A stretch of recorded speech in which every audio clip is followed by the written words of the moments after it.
Muito obrigada pela presença de vocês e bem-vindos, né, a nossa série de palestras, práticas contemporâneas do curso Design de Espaços, Metodologia Made in. Estamos aqui com uma palestra excepcional hoje com os arquitetos Pedro Évora e Pedro Rivera, que são do arquiteto, Vitório Carioca, já trabalha com maneira contemporânea, de uma forma que articula de forma tanto teórica como prática com tecnologia. Como vocês sabem, nessas palestras, a gente fala mais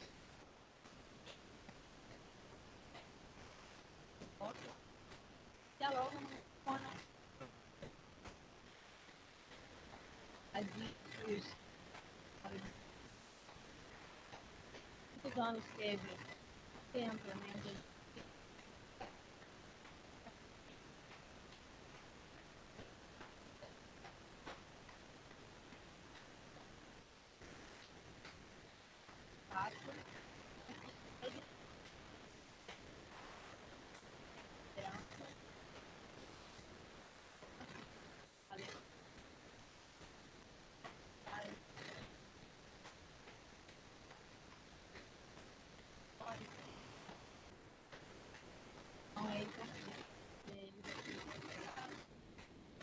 Toda essa experiência prática, também esse papel de educadores, culturais,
Obrigado, Ayara.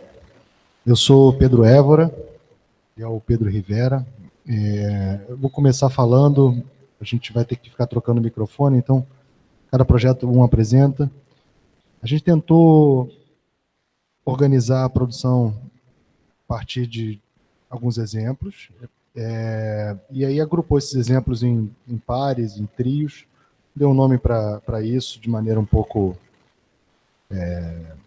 não diria aleatória, mas é uma coisa de primeira camada, o que juntava dois projetos, porque sempre difícil tentar fazer um embrulho para uma produção que já faz 10 anos, então é uma pretensão um pouco hercúlea tentar achar algum ponto comum em todos os projetos. Assim. Então a gente foi pegando projeto por projeto, ver questões que interessam, e aí, ou questões que interessaram aqueles projetos, tendo pequenos grupos, né? E aí assim a gente consegue, talvez, a partir dessas ideias, ter alguma coisa em comum entre elas que vocês vão concluir. A gente também está tentando entender, ao contrário, o que foi feito. Isso é um processo que a gente está sempre vivo.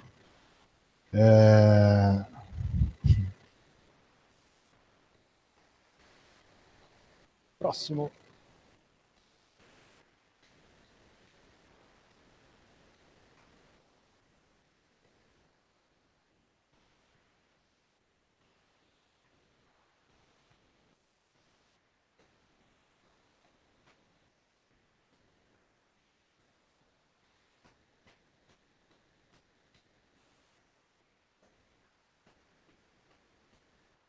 Então, o primeiro tema, vamos dizer assim, é a ideia da praça coberta.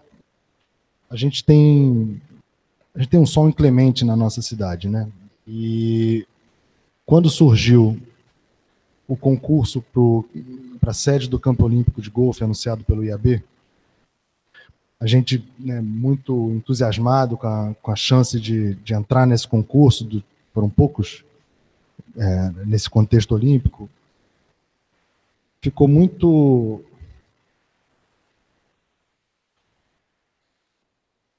claro para a gente que a proposta tinha que dialogar de forma muito contundente com a paisagem, porque era talvez o dado mais único.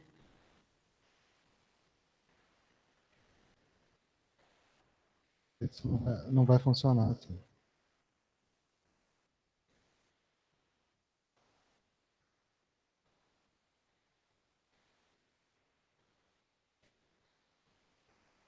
É isso? Sim.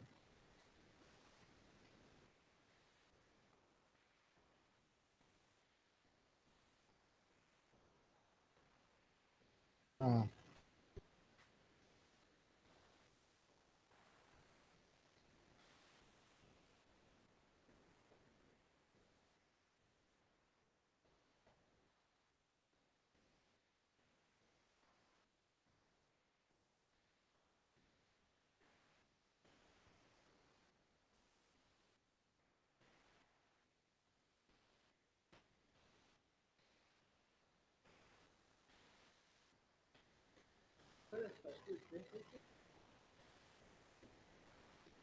Posso falar daqui, não tem. Dá para passar aqui? Eu vou falando, a gente fica dois aqui passando. Deixa eu ver se dá na mão.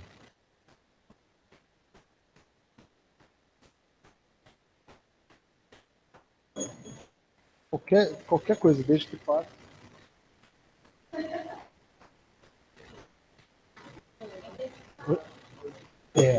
Isso. Aí depois. Ó, agora tá indo. Vai. Então vamos aproveitar, vamos embora. Agora foi. Vamos lá. Então, tem que passar, se parar para falar. Então, o que era dado era uma enormidade de terra.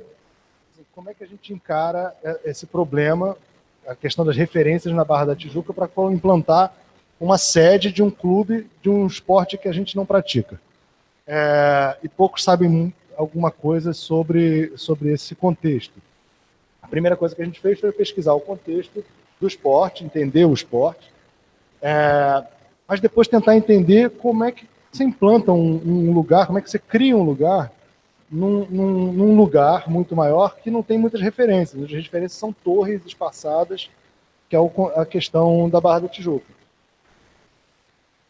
Visitamos o terreno e tal, e ficou claro para a gente que a gente precisava marcar um ponto para criar alguma diferença entre centenas de concorrentes. E o ponto que a gente quis marcar foi a ideia de ter um lugar sombreado, confortável, debruçado sobre aquela paisagem muito bonita.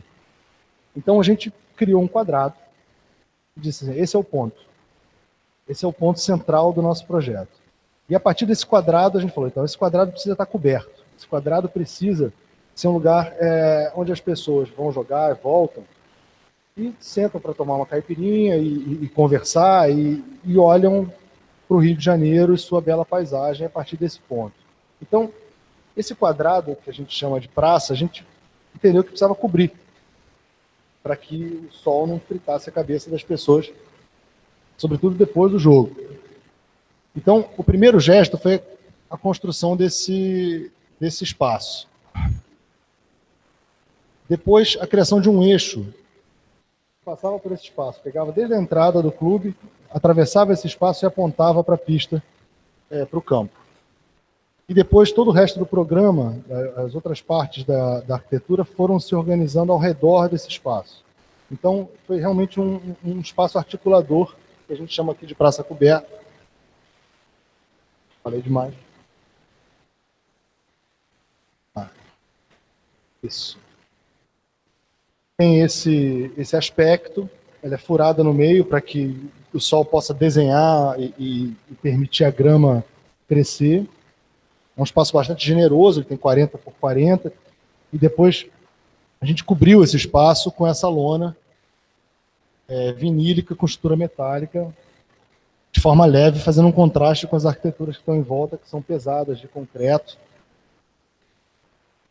E a gente entendeu que essa praça, por ser o espaço articulador, ele deveria também simbolizar o que a gente acredita para o edifício, que são as questões que vêm através da sombra, que vêm através da água, que vêm através da relação com o que está em volta, sobretudo com a chuva. Então, a gente capta essa água desce através dos pilares da cobertura, vai para um reservatório, é filtrada e é reutilizada tanto no lago como na irrigação. Então, esse é um ponto justo ao longo do eixo de conexão da entrada até a praça coberta, que é o ponto onde as pessoas pegam os carrinhos. Então, elas saem por esse espaço, que é um pergolado de concreto, e pegam seu carrinho e vão jogar. Ao redor dessa praça estão o salão de festas, que é esse espaço, um restaurante, um bar, os vestiários e a loja do golfe, que é onde todo mundo começa o jogo, pegando equipamento. Isso é uma foto nas Olimpíadas.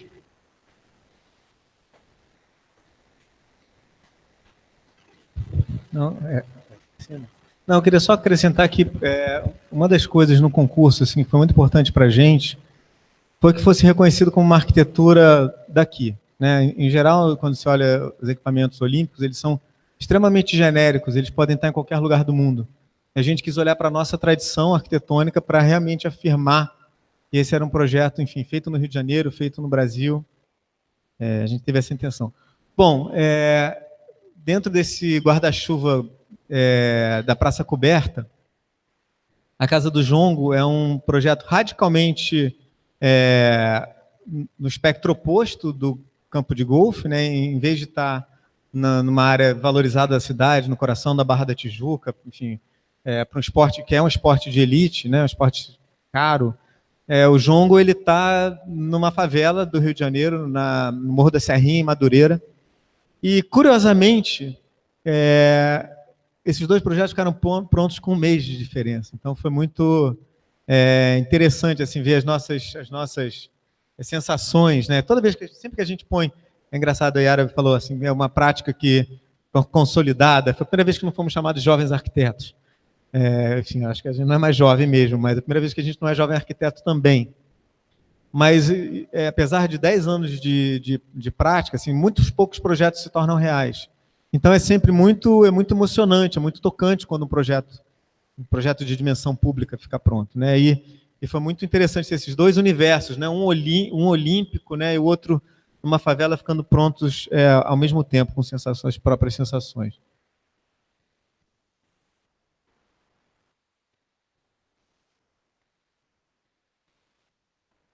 Parou.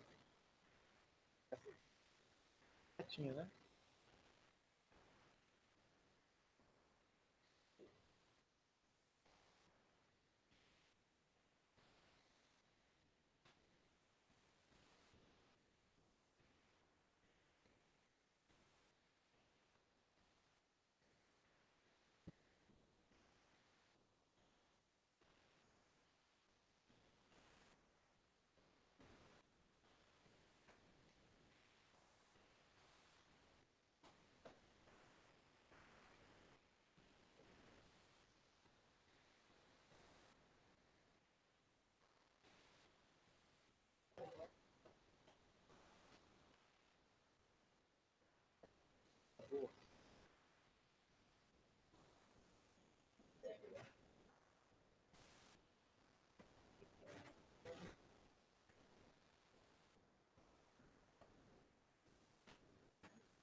Bom, mas a história desse projeto foi com uma amiga nossa, ela é dirigente dessa organização chamada Jongo da Serrinha, que é uma organização dedicada à cultura do jongo, que é uma das raízes do samba, né? Uma expressão afro-brasileira muito importante, que esteve presente também em vários lugares do Brasil. E o Jongo da Serrinha é o último jongo urbano do Rio de Janeiro. Do Rio de Janeiro não, do Brasil. E essa organização está no Morro da Serrinha, e ela é muito precarizada por conta das condições de operação, né? Ela já teve, na época do Favela Bairro, nos anos 90, ela se construiu uma sede no topo do morro, se imaginando que aquilo era um gesto simbólico, que iria, de alguma maneira, desviar a posição do tráfico de drogas dali. Isso não aconteceu, eles tiveram que abandonar a sede. E antes desse projeto, eles estavam na escadaria de acesso ao morro, numa condição mais próxima da parte baixa, mas também sempre subjugados, enfim, pela violência, pelo que a gente conhece.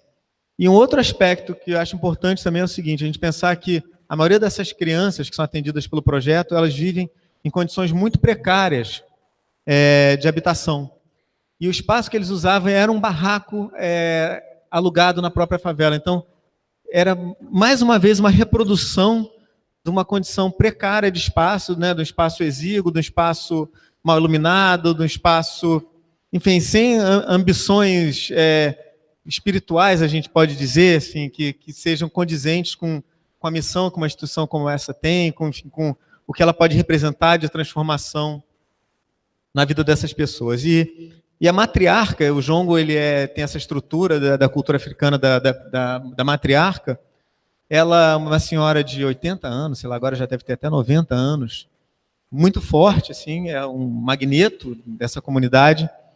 E ela disse para essa nossa amiga, que é dirigente da associação, disse: olha, tem aqui debaixo do morro esse edifício abandonado, que era de uma gráfica. A gente pode passar no PDF mesmo, tá? Vamos nessa. Então pode ir pulando isso aí.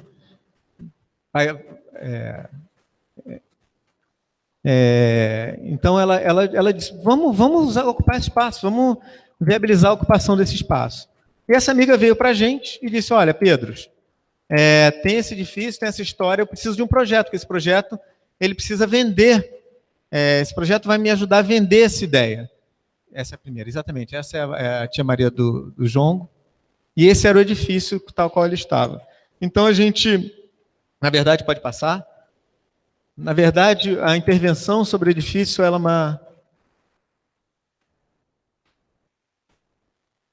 é uma intervenção muito simples, né, que ela consiste em extrair um pedaço do edifício, criando aquela praça interna, e subir o telhado existente. Então, quando subiu esse telhado existente, a gente ganhou essa segunda laje que circunda esse espaço interno. Foi complementado também com uma rampa, né? Isso também é em cima de uma ideia de ter múltiplos caminhos, né? De que as crianças elas possam criar múltiplos caminhos, e toda vez que você cria mais de um caminho, você cria a necessidade de uma decisão por que caminho seguir.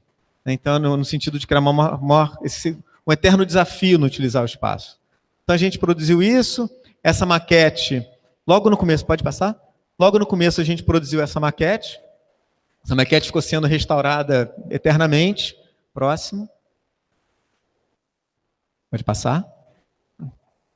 Algumas imagens. Pode passar? Pode passar?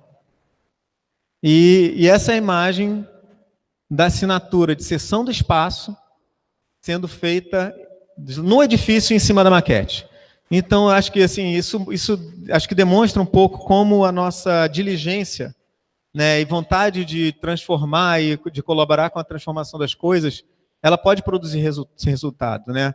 A produção dessa imagem, dessa representação do que esse espaço poderia vir a ser, foi um elemento fundamental de convencimento para que o projeto acontecesse, né? Isso é o antigo prefeito, Eduardo Paes, primeiro desapropriando o edifício, que tinha uma dívida enorme, né, em troca dessa dívida, e depois acabou também promovendo a reforma do edifício. Pode passar, por favor? E aí uma das grandes questões que a gente se degladiou foi que a gente fez um projeto básico, né? Enfim, um projeto pro bono do escritório. A gente doou esse projeto ao Jongo. E na hora da contratação desse projeto a uma empreiteira, uma licitação pública na prefeitura, esse projeto ficou nas mãos dessa empreiteira. Essa empreiteira tinha uma verba de contratar um escritório de arquitetura, não nos contratou, não contratou ninguém, desenvolveu o projeto executivo dentro da própria empresa. E a gente ficou um pouco assim, né? Pô, era a oportunidade da gente refinar o projeto, aprimorar, mas aí um momento a gente se tocou, né? Assim, a gente tem que operar nos contextos que são possíveis, nos contextos que a gente consegue operar. Isso já é uma grande vitória. E a grande força no projeto, na verdade, está no gesto básico dele, que foi de produzir aquela praça ali. Então, a nossa preocupação com detalhe, ela é uma preocupação legítima, mas ela é uma preocupação que, de certa maneira, é secundária diante desse potencial de transformação desse lugar. E, curiosamente, esse espaço era chamado pelo pessoal do Jongo de Casa do Jongo. Aí pode passar o próximo, por favor? Então, volta. Então esse aspecto um pouco rude, um pouco detalhado, um pouco inacabado, que vocês não estão vendo, porque isso tudo fotos de Instagram que a gente colecionou, pode passar. Ele foi, de alguma maneira, corrigido, digamos assim, pelo próprio pessoal do Jongo, que trouxe pessoas da sua rede para dar essa camada de cenografia. Então,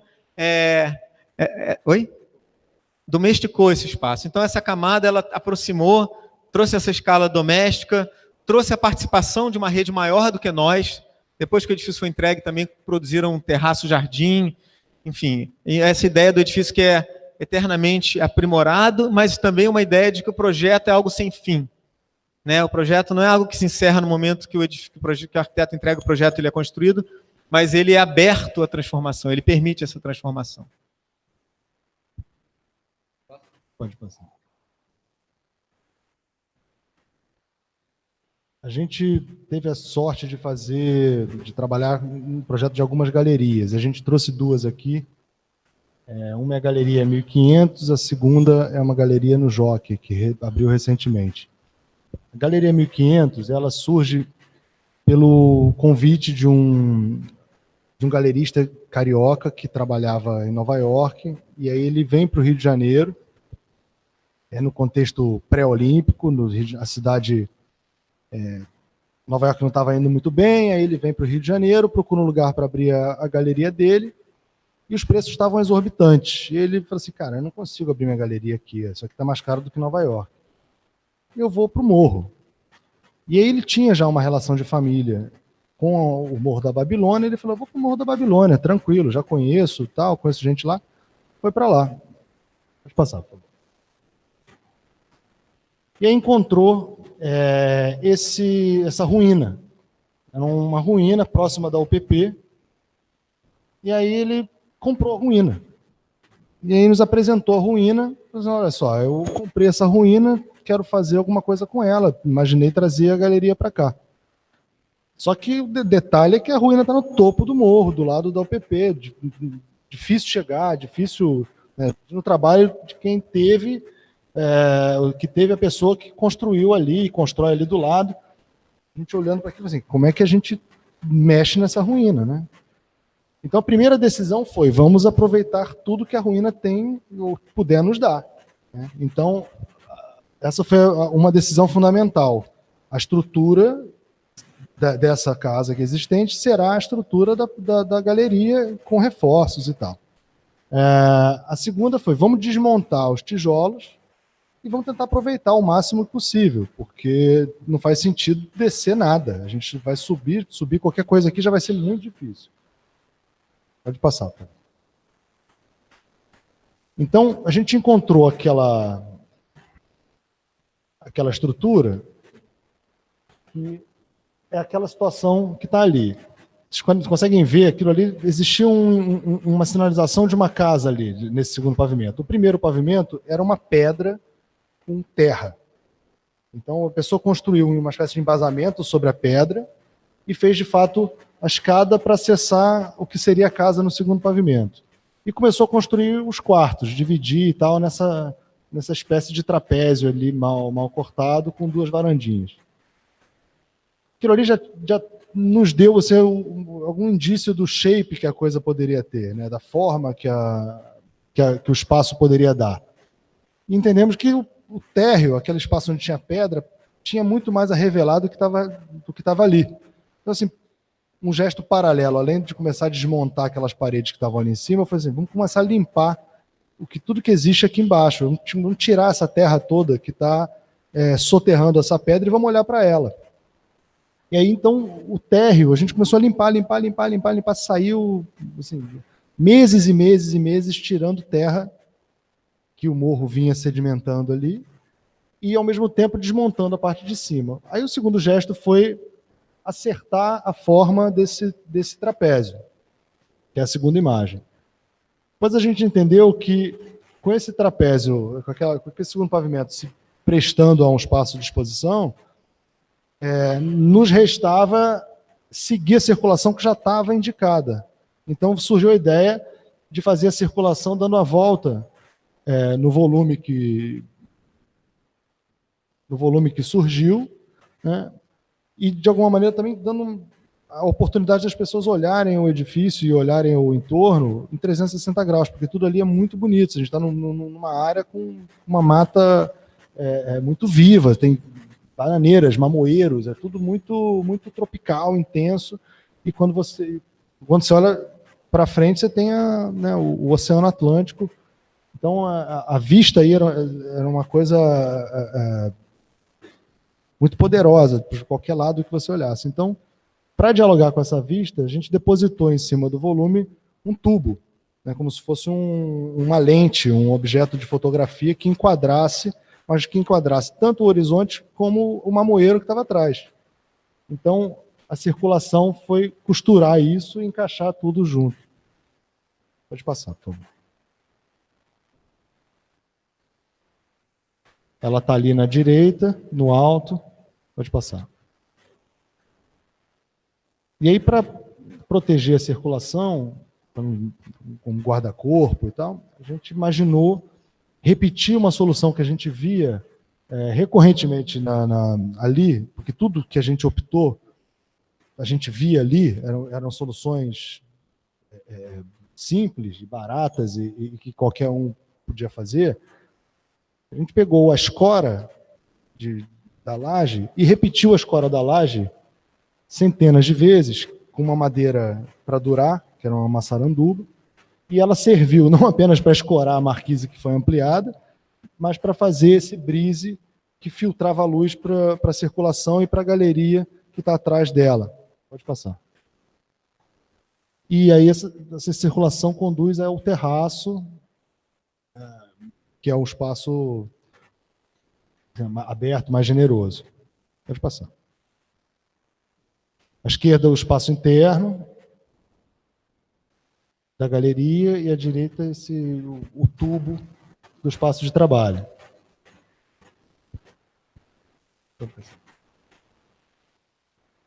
Bom, e a carpintaria ela fica localizada ali no Jockey Club. Era uma antiga carpintaria do Jockey, como ela se apropriou desse nome. E também foi mais um projeto que tem um gesto, digamos assim, muito simples. 2 gestos muito simples. Pode passar, por favor? Ela está localizada em frente ao turf. Né? Você pode ver, são esse conjunto de 4 águas aí. Essa edificação existente. Aqui na frente dela, a gente demoliu, tinha um anexo, enfim, não merecia nenhuma consideração, que a gente retirou. E isso possibilitou abrir essa fachada para o turf. Né? Esse foi o primeiro gesto. O segundo gesto foi subir um pouco o telhado. O telhado continua atrás da platibanda existente, mas a gente subiu ele um pouco mais para ganhar mais pé direito para a galeria. Na galeria, quanto maior o pé direito, quanto maiores as superfícies, melhor. Né? E pode passar, por favor? E aí, para imaginar como a gente faria essas aberturas, demorou muito tempo, é uma solução extremamente simples, mas a gente deu muitos contornos no escritório até chegar a isso. até imaginar que a solução já estava lá no Jockey Club, né? Isso, as portas das cocheiras são assim, né? São numa escala menor, mas elas são assim, elas funcionam com uma parte de baixo e de cima que são independentes, que podem abrir e fechar independentemente. A gente criou uma segunda camada, né? Além dessa camada da madeira, a gente criou uma camada de vidro. Então, cada uma dessas portas, na verdade, tem 8 folhas, 4 folhas de vidro, 4 folhas de madeira, que permitem uma grande variedade de aberturas e fechamentos nesse espaço. Pode passar. A solução da planta também é uma solução muito simples, muito concisa. Na verdade, a gente abrigou tudo aquilo que não era espaço de exposição de público nessa tarja preta. Então, aí dentro tem banheiros, tem uma copinha, tem até a própria reserva técnica, e em volta disso fica esse espaço todo livre, que é usado para exposições, para recepcionar as pessoas. Por favor, a próxima. Então, essa é a parte de trás, é a parte mais, digamos, cubo branco, né? A parte mais neutra, essas superfícies bem lisas, né? E a parte, pode passar, por favor? Essa parte de trás ainda, próxima. E essa já é a parte da frente, onde existe uma recepção próxima. E essa parte de receber clientes, reserva técnica, que fica enfiada dentro desses trainéis, uma estante, que eles têm uma parceria com uma editora. Acho que é isso. Vê se tem mais uma. Próxima. Pronto. Novo tópico. Velocidade para... O que é isso mesmo? Pode passar, por favor. Velocidade de processo. Algumas coisas são rápidas, outras demoram anos e anos e anos e anos. A gente vai começar pela mais lenta de todas. Galpão Bela Maré. É um projeto, quase um projeto de vida. Já faz 7 anos que a gente está envolvido com isso. Começou em 2011, o primeiro convite do Observatório de Favelas para a gente participar do grupo que estava encontrando esse galpão na Nova Holanda e com a intenção de transformar esse espaço num centro de arte contemporânea de primeira linha. Grupo formado pelos sociólogos do Observatório de Favelas, pelas produtoras da Automática, por artistas que estavam ali já nesse grupo e por nós. Então, a primeira questão foi adquirir o galpão, ou parte dele, dar um sinal no galpão. E a gente fez um projeto de transformação desse galpão para preparar para um espaço de arte contemporânea e de atividades e tal. O que seria um espaço de arte contemporânea dentro de uma favela. Uma favela como a Favela da Maré, com suas questões. Vou passar, por favor. Era uma fábrica de embalagens e copinhos de papel. Foi, como muitas coisas ao longo da Avenida Brasil, na Favela da Maré, foi perdendo o uso, foi sendo expulso pela violência e tal. Então, a gente encontrou ali umas carcaças de máquina, uma deseconomia daquele equipamento industrial. Então, a primeira coisa foi essa limpeza, essa retirada de tudo que estava ali, a remoção dos restos do que era uma atividade industrial, mas também uma certa manutenção de algumas coisas que pareciam interessantes. A primeira delas era o próprio galpão e toda a sua estrutura, porque um galpão industrial, de um galpão industrial para um espaço de arte contemporânea, falta pouco, né? Os problemas do espaço de arte contemporânea cabem dentro de um espaço industrial desse porte, guardadas questões de iluminação, superfície, né? Neutralidade da superfície. Então, foi esse o nosso trabalho inicial, identificar essas partes que podiam ficar, corrigir algumas coisas na iluminação, corrigir algumas coisas na forma. Por exemplo, né, aqui nos banheiros, a gente fez os banheiros, a gente arrumou aquelas salas lá do fundo, conseguiu preparar o espaço lateral, posterior, né, lá no fundo, ao lado, criou ali fora um espaço habitado, que era um espaço de depósito. Pode passar, por favor. E em 2012 houve a primeira exposição, a gente chama isso de um desembarque na Maré. Foi a primeira exposiçãozinha que a gente fez, que foi o Travessia Zoom. E foi o que a gente conseguiu fazer, a gente, a produtora, todo mundo. Foi a primeira vez que a gente conseguiu abrir o espaço, mas já achando que a coisa já estava, já era um grande ganho. E de fato era, porque imagina o que é esse esforço para uma organização local. Pode passar. Só que de lá para cá, se passaram 5 anos, 5 edições do Travessias, e a cada edição dessa grande exposição Travessias, a gente usava a energia da exposição, toda essa mobilização que a exposição carregava, para melhorar um pouco o Centro de Arte. Então, a exposição foi fazendo o Centro de Arte acontecer. A atividade do Centro de Arte foi fazendo com que ele pudesse se vitalizar. E isso foi acontecendo ano a ano.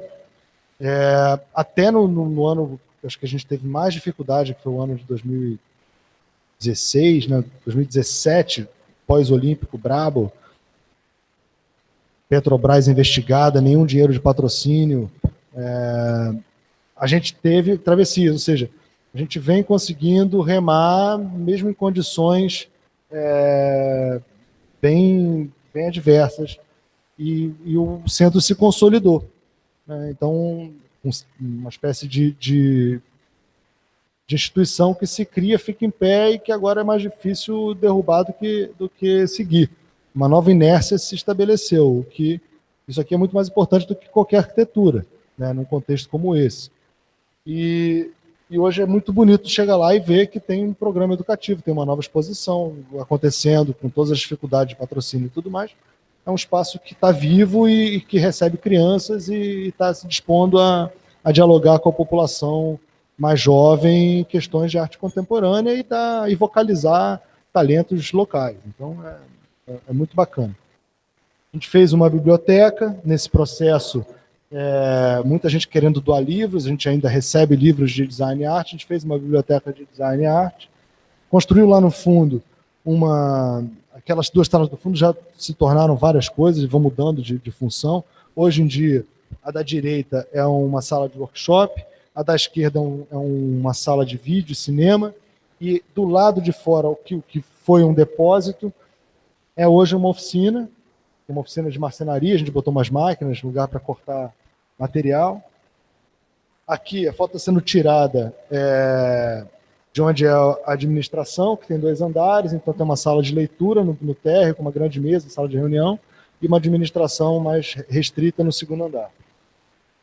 O galpão tem uns 600 metros quadrados e fica do lado de 2 outros galpões maiores do que esse, onde funciona o Centro de Arte da Maré, que tem a companhia de dança da Lia Rodrigues e uma escola de dança. Então, é um lugar bem junto à Passarela 10 da Avenida Brasil, onde tem arte contemporânea acontecendo o tempo todo. Você chega lá, tem gente ensaiando na melhor companhia de dança do Brasil. São imagens da última exposição, a última Travessias, que não é a última exposição, já teve exposição depois, do Itaú Cultural, que veio para cá. A cada exposição é eleito um curador, a automática, sobretudo a Luísa, à frente disso, ajuda a escolher quem é o curador, e aí a gente chama essa pessoa, e aí tem todo um trabalho junto com ela para apresentar o centro, e aí essa pessoa trabalha conosco já no sentido inverso de criar as demandas para a gente preparar a exposição. Oba! Estava tão bom.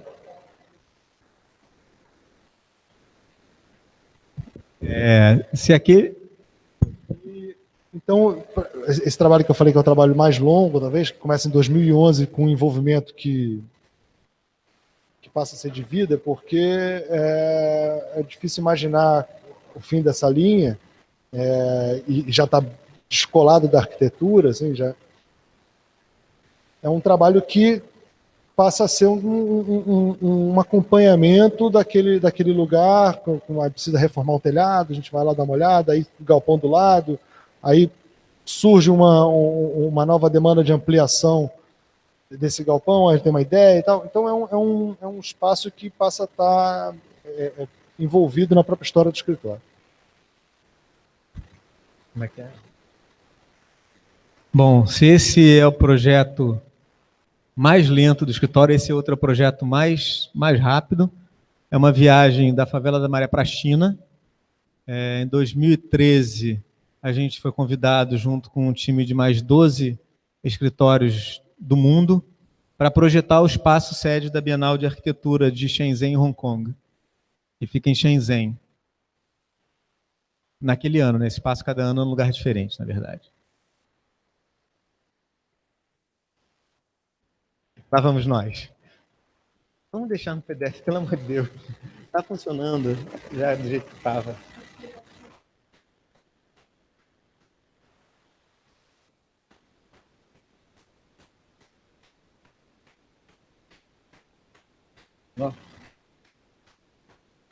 Para cima? Não, para baixo.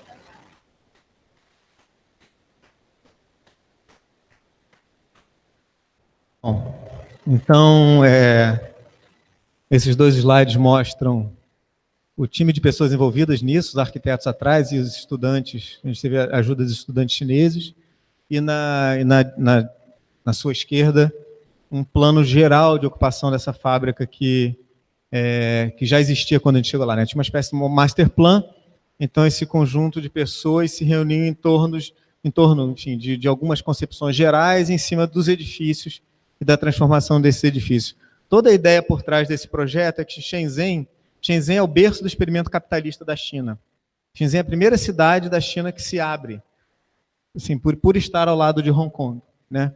E isso tem cerca de 30 anos. Então, em 30 anos, essa cidade ela partiu de uma cidade de pescadores, uma vila de pescadores, se tornou uma cidade de 15 milhões de habitantes, eu acho. Talvez agora já esteja até maior. Então, é um processo muito rápido de transformação. E as primeiras indústrias que se instalaram no Shenzhen, já existe uma mudança de economia na China. Então, essa indústria super pesada ela já está sendo suprimida e substituída. E você, então, já tem uma questão que é um passivo edificado, uma espécie de... Você precisa pensar em questões de patrimoniais, questões de memória, questões de história, questões de um estoque industrial gigantesco, de fábricas gigantescas que precisa, de alguma maneira, ser pensado, ressignificado, transformado. E essa era uma fábrica de vidro. Bom, esse era o espaço que nos coube.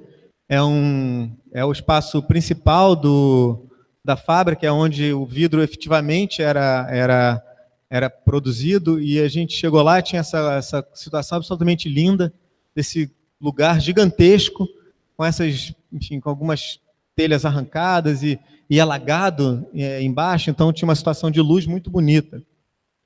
E esse espaço, isso foi em março, abril, e a Bienal inaugurava em dezembro. E isso foi o que aconteceu no espaço de, 7, 8 meses.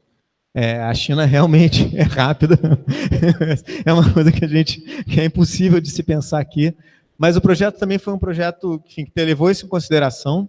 Então, ele é apenas um guarda-corpo, né? Todo esse espaço, o que ele recebeu foi, claro, infraestrutura, iluminação, mas um guarda-corpo que é o que unifica tudo. Ele resolve a situação de segurança, logicamente, né? Porque não havia, e unifica tudo.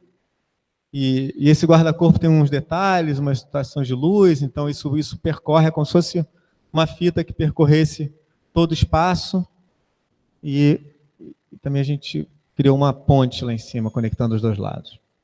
E aí cada uma dessas salas foi ocupada por uma instituição. É interessante, a ideia deles foi que isso fosse um espaço vivo, o espaço bienal fosse um espaço vivo, então um era um espaço do MoMA, outro era um espaço do Victoria and Albert, outro era um espaço do Drug Design. Então, cada sala dessa foi ocupada por uma organização diferente. Bom, imagem, desenho e maquete. A gente adora maquete. Adora desenho também. Essa foi a primeira colagem que a gente fez, né? Esse foi o nosso primeiro trabalho. Foi 2004, né? 2004. Bem antes do escritório. Mas foi o nosso primeiro trabalho. A gente estava trabalhando no mesmo espaço, e aí surgiu a ideia do Ano do Brasil na França. Ano do Brasil na França, zoom e tal. Pô, não tem arquitetura no Ano do Brasil na França. A gente olhou lá na lista, não tinha nada de arquitetura, pelo menos ainda, depois teve até uma amostra. Mas a gente precisa propor alguma coisa de arquitetura. E aí, conversando e tal, aí juntou uma amiga nossa que também estava trabalhando nesse espaço, a Laura, depois se juntou a Paula, antes do coworking. E aí, pensando, vamos propor alguma coisa e tal, e a gente já trabalhava com questões de cidade, já trabalhava com favela, a favela já era uma questão de interesse, né, acadêmico e interesse de trabalho, isso já era após os favela bairros da primeira fase e tal. Assim, o que a gente vai falar do Rio de Janeiro, de arquitetura? Vamos falar de favela. Então, foi uma proposta provocativa. A gente formulou uma proposta a partir de um contato que a Laura tinha com o metrô de Paris. A gente falou assim, então vamos propor uma coisa que seja para ficar no metrô de Paris, que fale de favela. Aí a gente conseguiu, mandamos isso para o MINC, Ministério da Cultura, e entrou na seleção. Aí a gente foi aceito, né, dentro de uma seleção que envolvia as outras artes, e a gente acabou entrando como arte visual para fazer uma proposta que era uma espécie de um documentário sobre a favela carioca, a partir de uma pesquisa que a gente se propôs a fazer, de imagens, uma pesquisa histórica e uma pesquisa de depoimentos. Então a gente juntou essas 3 camadas. A parte de imagens a gente ficou mais ou menos 1 ano trabalhando lá no Morro da Providência. A gente escolheu a favela mais antiga da cidade. Conseguimos um apoio lá da Cabum Espetáculo, dos meninos, mais o fotógrafo da Providência, o Maurício Ora, para trabalhar com a gente, para fotografar a Providência, extrair imagens de interesse e fazer uma colagem a partir dessas imagens, recriando um espaço ficcional, mas que pudesse causar uma impressão e causar uma interferência no espaço de uma gare de trem-metrô, que foi de Luxemburgo, do RER, de Paris. Então o projeto foi esse, a gente criar essa grande cenografia, essa grande colagem em escala 1:1, eram 600 metros quadrados de imagem, e sobre esse fundo começar a aplicar fatos dos 120 anos da história da favela carioca e depoimentos de pessoas que moram lá, sociólogos, arquitetos e por aí vai. Então foi um processo muito rico, muito interessante para viver tudo isso, desde a burocracia para poder aprovar essa traquitanagem toda dentro de uma estação de milhões de pessoas, até o processo diário lá, de se confrontar com a violência do morro, e, enfim, com tudo e as pessoas, e retornar para o morro com imagens, com notícias, enfim, foi muito, muito interessante. Isso nos uniu muito. E aí, a partir daí, assim, criou uma amizade muito grande desse grupo que fez, nós 4, e depois o escritório foi muito fruto disso.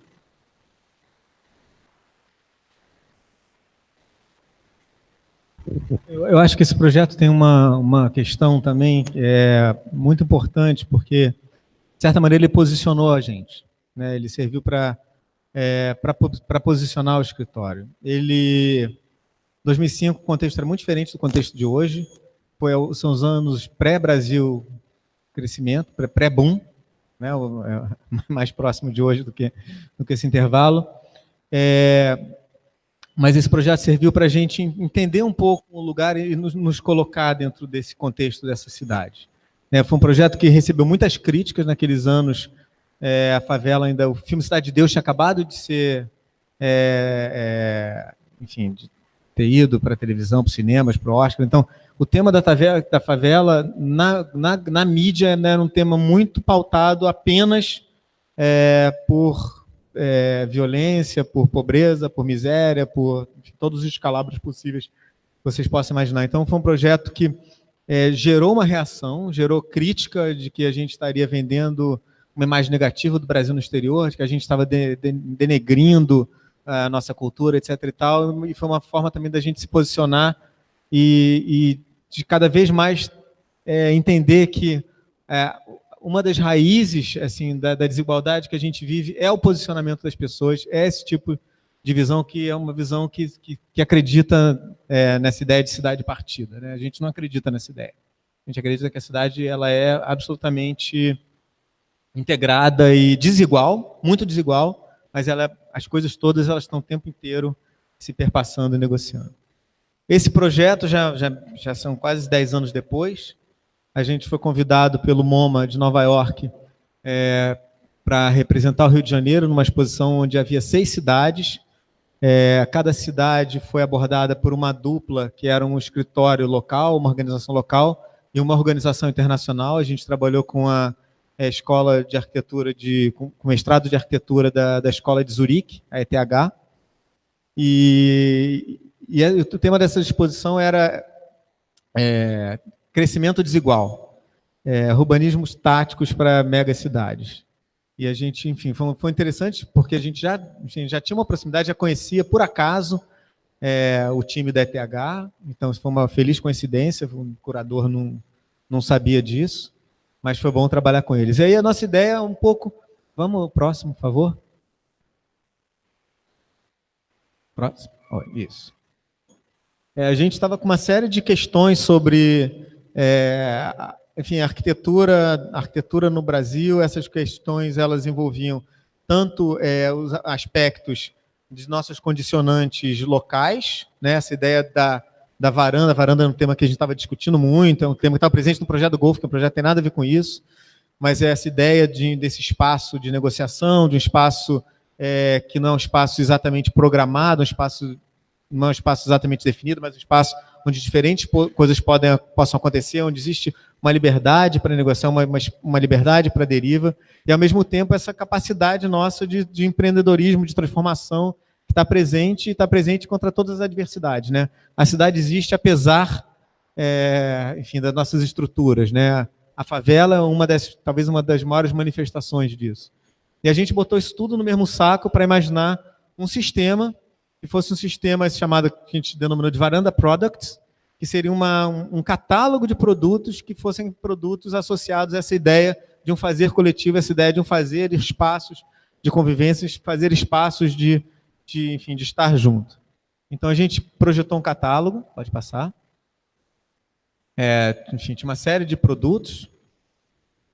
Alguns produtos são produtos que a gente reconhecia, como a cadeira de plástico, que você compra ela por R$10 e imediatamente ela serve para produzir pequenos ambientes na cidade, pequenas ocupações na cidade. Outros a gente desenhou uma cobertura para instantânea, que você compra e monta, por exemplo, para uma laje. Próximo, por favor. E aí a gente, na tradição do painel Favalité, a gente produziu uma outra colagem. Essa colagem foi extensivamente desenhada para virar um painel de 11 metros, que é o nosso recorde do desenho de AutoCAD mais nerd do mundo, e que, enfim, foi possível também por ter um exército de estudantes que ficaram debruçados, enfim, detalhando essa imagem meses e meses a fio. E nessa imagem estão inseridos esses produtos. O próximo, por favor. O catálogo. O próximo. Mais uma. Não tem essa imagem. O importante também é que essa imagem, os panoramas são as imagens tradicionais de representação do Rio de Janeiro, assim, por causa da sua beleza. Então, você vai toda a iconografia histórica, tem milhares de panoramas da cidade. A gente achou que o panorama era uma forma da gente representar a cidade, por isso esse grande desenho, e a gente inverteu e desenhou esse panorama a partir de cima, né, olhando de cima para baixo. Só queria acrescentar um ponto sobre essa questão do Varanda Products, que é a questão do banal.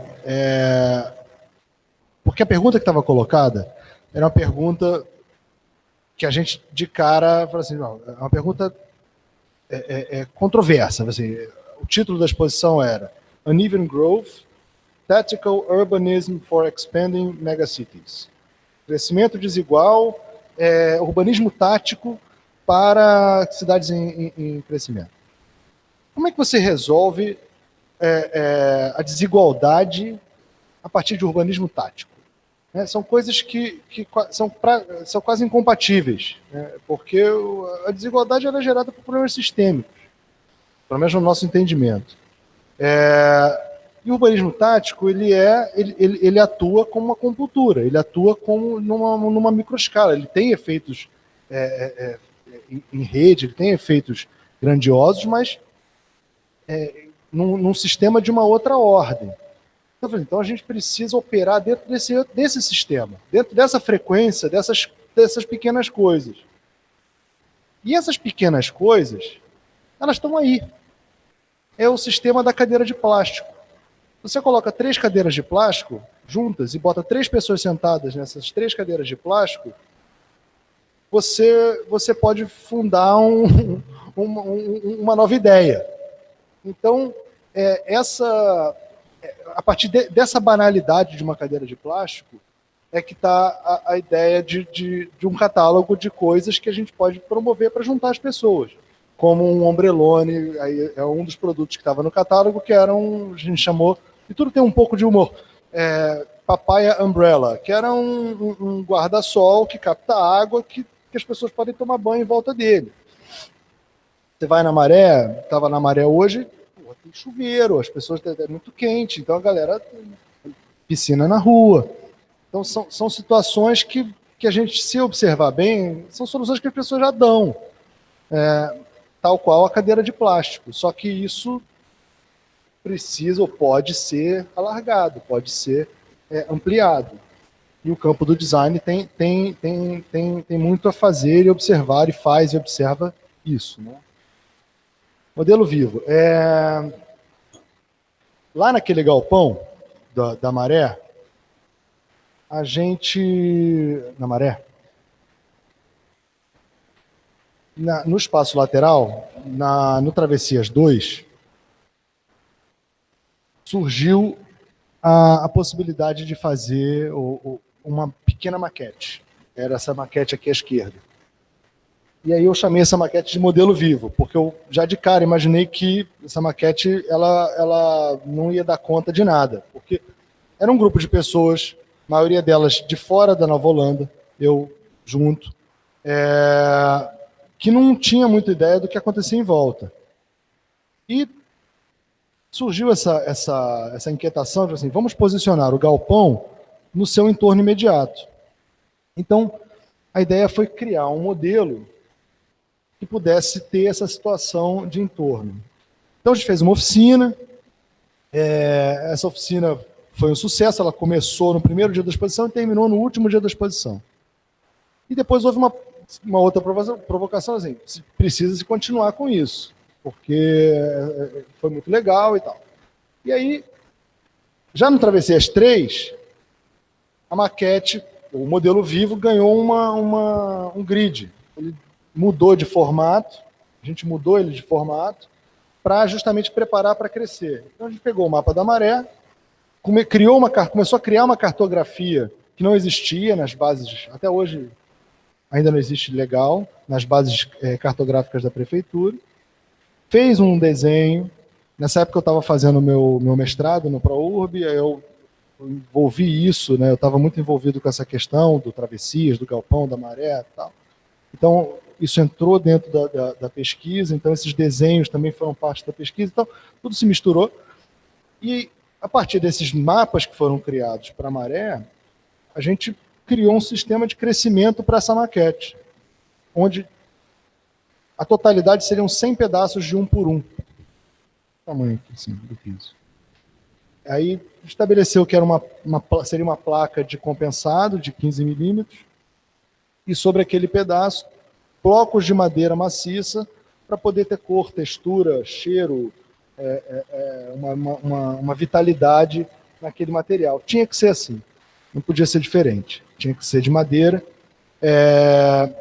E aí a gente começou a pedir madeireiras e restos e tal, cortar e montar. E aí virou um jogo, virou um processo muito interessante de observar fotos Google, desenhar foto Google, ir a campo para verificar, e aí isso já dentro de um ambiente de workshop, começou a ser sazonal, a cada travessias ou a cada ano, abrir uma nova chamada para fazer o workshop, aí hordas, teve uma vez que a gente teve 60 estudantes no galpão, ajudando e tal, aí ia a campo, verificava, voltava, posicionava, cortava bloquinho, Aí, de vez em quando, tinha uma coisa especial, vamos fazer um CIEP, vamos fazer alguma arquitetura ímpar daquele conjunto. E essas placas de 1 por 1 foram se somando. Hoje são 70, a gente já tem 70 metros quadrados de maquete e segue crescendo a cada oportunidade que a gente tem.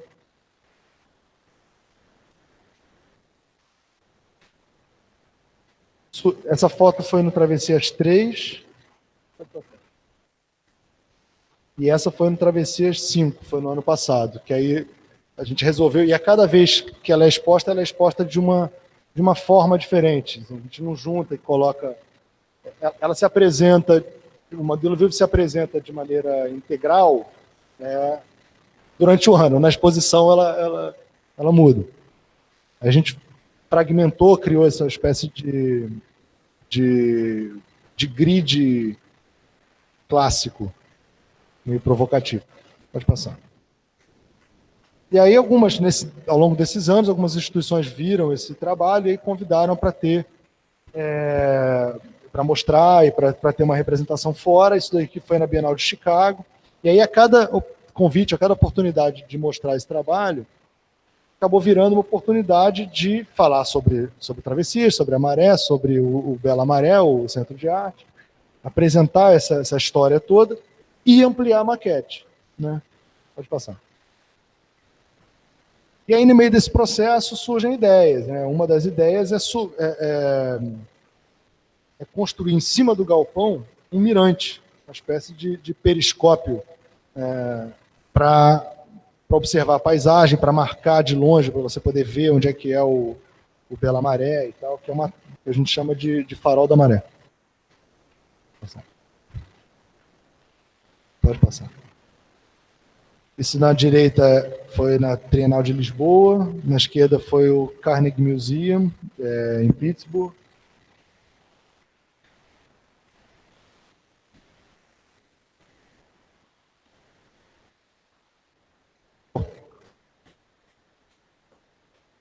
Então é isso.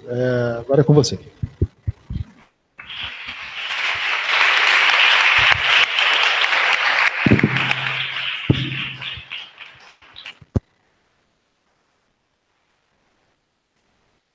Alguém quer perguntar alguma coisa? Podemos acender a luz? Agora a gente pode ter uma discussão aqui tranquilamente. Eles foram super rápidos. Então a gente... foi super rapidinho. Então podemos tranquilamente assim, fazer algumas perguntas que vocês acham que tem a ver com o curso, ou que ficou alguma dúvida em relação a alguma das questões. Eu acho super bonito, né, ver esse percurso de 10 anos de vocês. Eu acho que tem uma trajetória super coerente, né, esse engajamento, né, com todos os projetos que, de alguma forma, levou a você a ser os grandes embaixadores, né, da arquitetura e de uma arquitetura que, como o Pedro Ribeiro estava falando, né, considera que a cidade não é uma cidade partida, e sim uma única cidade, né, com todas as suas questões e contradições, mas essa atividade, né, dentro da favela que vocês estão levando ao longo desses anos, eu acho que coloca vocês dentro desse lugar, assim, de uma arquitetura contemporânea que dialoga, atua, representa a favela e leva ela, né, a partir já de um discurso elaborado que é totalmente compartilhado, né, com a população local.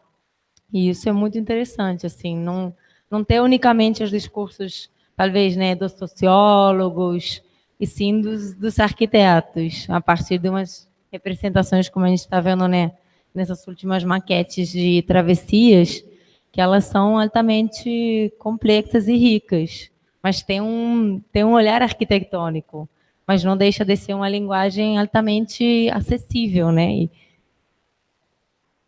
Eu acho assim, uma primeira questão que, na verdade, eu acho que a gente não representa a favela.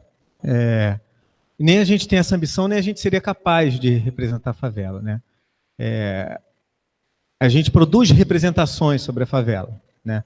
Mas eu acho que, no fundo, eu gosto, exatamente, eu gosto de pensar o seguinte, não é questão de favela. Assim, acho que a primeira coisa que a gente tem que acabar com essa noção de favela. Assim, é Rio de Janeiro, é cidade. É um pedaço da cidade, tem outro pedaço da cidade, tem um pedaço aqui, tem um pedaço lá. Né? E a gente vai responder a cada um desses desafios que a gente tem sempre da melhor maneira possível. Alguns vão ser mais difíceis, alguns vão ser mais interessantes, alguns vão ser mais apaixonantes, outros vão ser simplesmente trabalho, que a gente precisa sobreviver. Mas é importante também, acho que, se despir um pouco de uma carga que existe na cidade. Né? Assim, quando eu mencionei Cidade Partida é um livro clássico do Zé Ventura, que é um jornalista importante, mas que, nos anos 90, cunhou esse termo, Cidade Partida. E que a gente parte de tentar deconstruir um pouco esse termo. Né? A nossa prática cotidiana, ela busca deconstruir esse termo. De entender que não é partido a cidade. De entender que a cidade ela é desigual, ela tem suas contradições, ela, enfim, seus múltiplas facetas, mas ela é uma cidade só, é uma cidade única. Então, eu acho que é isso um pouco que a gente tenta trazer para a nossa prática. Assim. E só acrescentar que a gente faz de um tudo no escritório, né? O escritório tem essa investigação, tem essa vontade de produzir transformações dessa natureza, né? De tentar normalizar certas áreas da cidade, mas isso opera no campo do sonho, e esse campo do sonho respinga como uma energia para a gente trabalhar algumas representações, e esses são os exemplos. Mas a gente tem total noção da dificuldade que é isso, né? E cada vez mais, quanto mais a gente se envolve com esses temas, a gente se vê quão complexo, quão doido é o bagulho.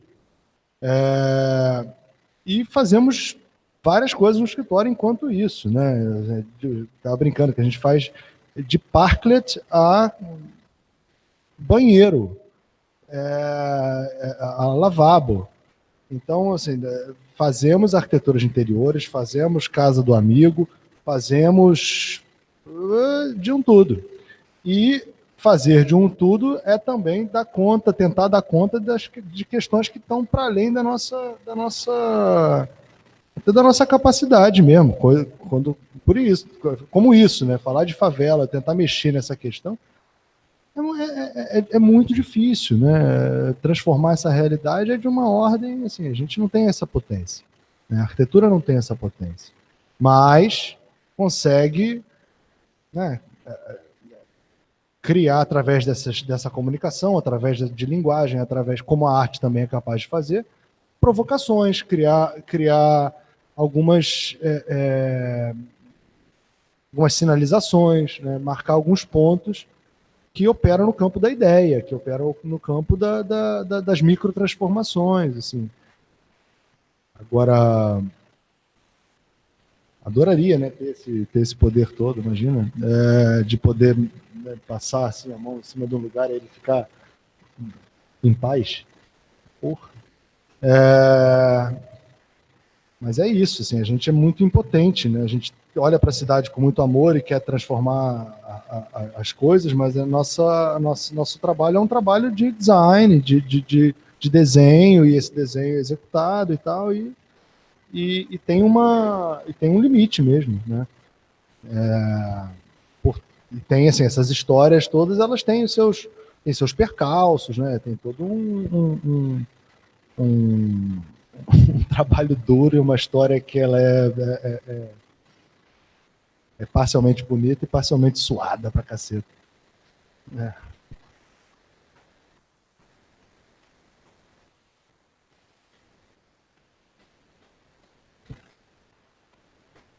Quando vocês estavam nascendo, eu estava cursando a faculdade que vocês cursaram, no Fundão de 72 e 77, e depois eu fui para o Mutirão, que era da SMDS, e trabalhei com urbanização comunitária, só que com recurso totalmente diferente de um escritório particular. Você dentro da prefeitura, você ia com esgoto, com a drenagem, e onde havia um espacinho, a gente tentava fazer uma área de lazer, no sol quente, fazia eram as mesinhas de jogos para os idosos.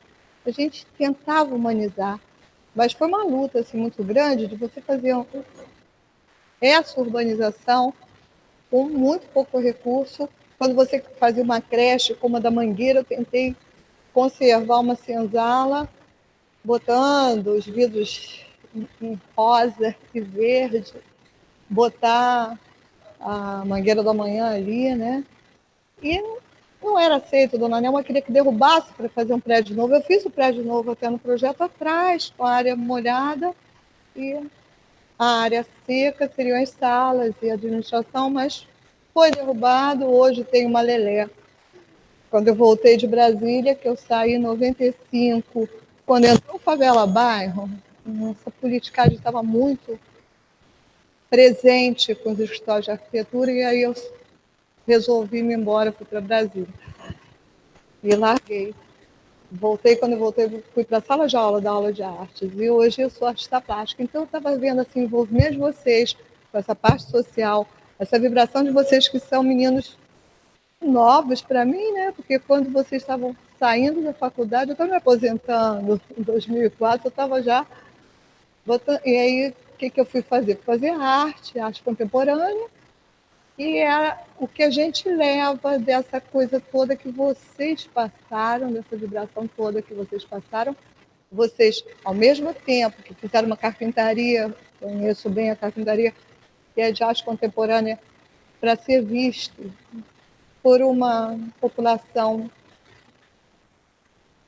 como é que eu vou dizer, separada do que a Favela Bairro tentava fazer, que era unir a favela à cidade, que eu vejo até hoje. Foi bom até escutar a voz de vocês, e que vocês, como escritório, estão trabalhando junto ainda a essa favela. Eu queria parabenizar vocês por vocês fazerem essa arquitetura social, mas por um prazer de, como é que eu vou dizer assim, de estar juntos, de estar mudando as cabeças, entendeu? Desse trabalho continuar, porque eu já larguei há tanto tempo, e aí agora eu venho, porque sempre eu quero me atualizar, sempre estou querendo escutar o que está acontecendo, né? Mas nunca pensei que eu fosse encontrar vocês com essa cabeça do social. Eu cheguei a trabalhar como arquiteta social, legalizando casa, depois de aposentada. Eu sempre gostei dessa arquitetura social, mas a política, infelizmente, me expulsou disso. Eu saí, assim, chateada de ver que havia o Caixa 2, tudo que a gente está vendo agora, isso existia quando entrou a empreiteira, né? E até estou falando porque estou livre, já saí da prefeitura há muito tempo, eu posso, entendeu, mostrar para vocês o porquê que quase você se decepciona com o trabalho que você está fazendo, que tentando modificar uma sociedade, e que você esbarra em processo. Eu queria parabenizar e dizer o seguinte: continue a lutar. Muito obrigado. Eu queria falar uma coisa que ela pode ser um pouco uma provocação, mas não é exatamente uma provocação. Na verdade, toda arquitetura social, né? E, ao mesmo tempo, assim, a gente não faz arquitetura social e toda arquitetura que a gente faz é social. Eu digo isso porque eu realmente insisto em não existir essa barreira. Assim, eu insisto que a gente não pode permitir que essa barreira seja colocada. Porque no momento que a gente coloca essa barreira, a gente está contribuindo para uma situação apartada, né? E é isso que permite para a gente desenhar uma galeria de arte, né? Que é um público AAA, um campo de golfe, que é um público AAA, e a favela, né? Que é, enfim, a população mais ferrada, estrupiada e violentada possível, né? Então, o que eu quero dizer é o seguinte: a gente se engaja nesses projetos com a mesma paixão, né? A gente se engaja nesses extremos opostos com o mesmo amor. É claro que eu vou estar mentindo se eu disser que isso nos toca da mesma maneira no coração, porque é claro que essas coisas nos tocam no coração de maneiras diferentes, mas o nosso nível de engajamento é igual. E esse nosso nível de engajamento é igual porque isso é uma posição política. É uma posição política entender que não há barreiras, que a arquitetura ela é capaz. A arquitetura é o seguinte: é um problema e uma solução, né? Basicamente, o que a gente faz é isso. Tragam-nos um problema, nós vamos tentar buscar uma solução, ou vamos ajudar a desenhar um problema. Às vezes o problema não está claro, mas acho que isso é importante assim para a gente se colocar nesse lugar, sabe? Quando eu fico baixo astral, que é raríssimo, mas em relação a essa questão de trabalho no Rio de Janeiro, e agora, hoje, então, eu cheguei para ele e falei, porra, cara, eu tô arrasado, tal. Tava na maré hoje, não foi legal. Então.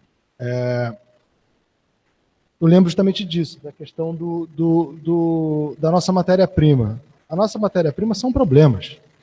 E a gente está no lugar certo. Porque você olha em volta e fala assim, pô, não falta. Então, eu acho que é um pouco do paraíso do designer e do arquiteto, o Rio de Janeiro. Acho que é virar o óculos e falar assim, olha só, eu estou aqui, não estou aqui por acaso. Deve ter alguma coisa, algum parafuso que eu vou conseguir ajudar a apertar. Porque tá cheio de parafuso para apertar, né? Então, acho que é uma maneira da gente falar assim, cara, pô, realmente, tem vezes que você fala, hoje era um dia que eu passei o dia inteiro, tive que dar um mergulho, que eu falei, preciso de um banho de descarrego, porque não tô aguentando, não vou mais aguentar. Porque é muito duro. É o que você está falando, larguei a política, não sei o quê. Porra, realmente, se você olha para. Se você chega perto da realidade, você fala, não acredito, isso aqui não é possível que eu viva nessa cidade. Mas a gente não pode. Desistir não é uma opção.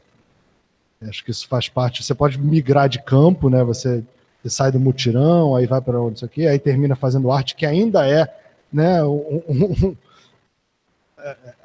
um lugar bastante privilegiado de comunicação e provocação. Seja onde for, eu acho que a comunicação, o diálogo está aí. Eu acho que a gente tem que continuar. Não dá para. Então se muda, vai para Portugal, então, sei lá. Bom, se não tem mais ninguém com nenhuma questão, nenhuma dúvida, tem mais uma pessoa? Ah, perfeito, que ótimo.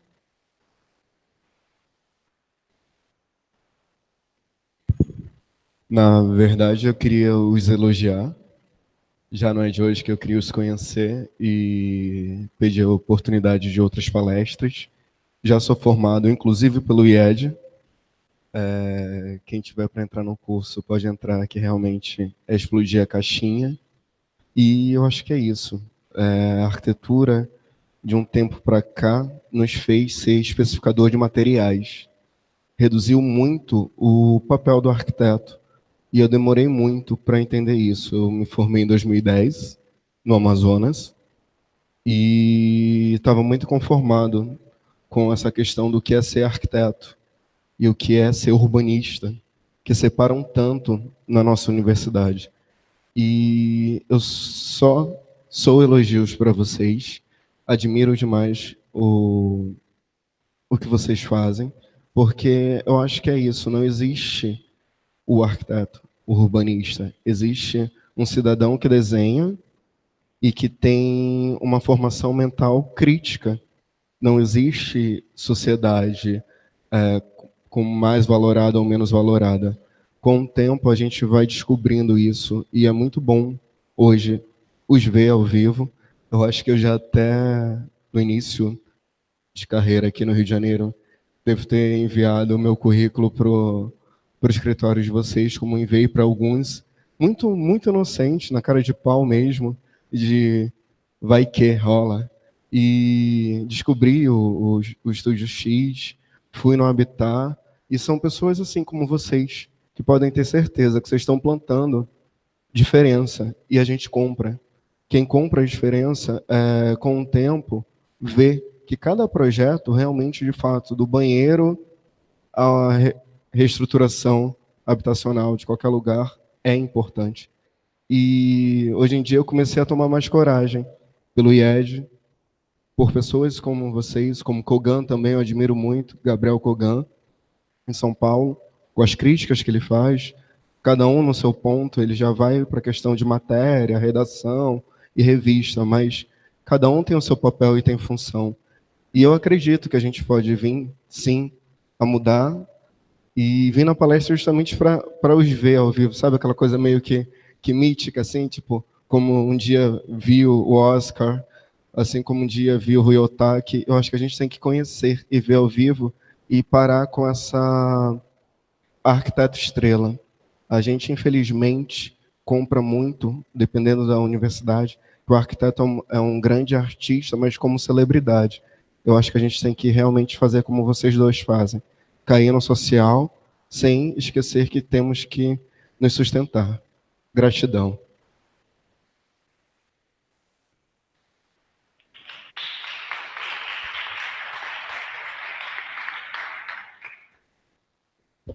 Bem, a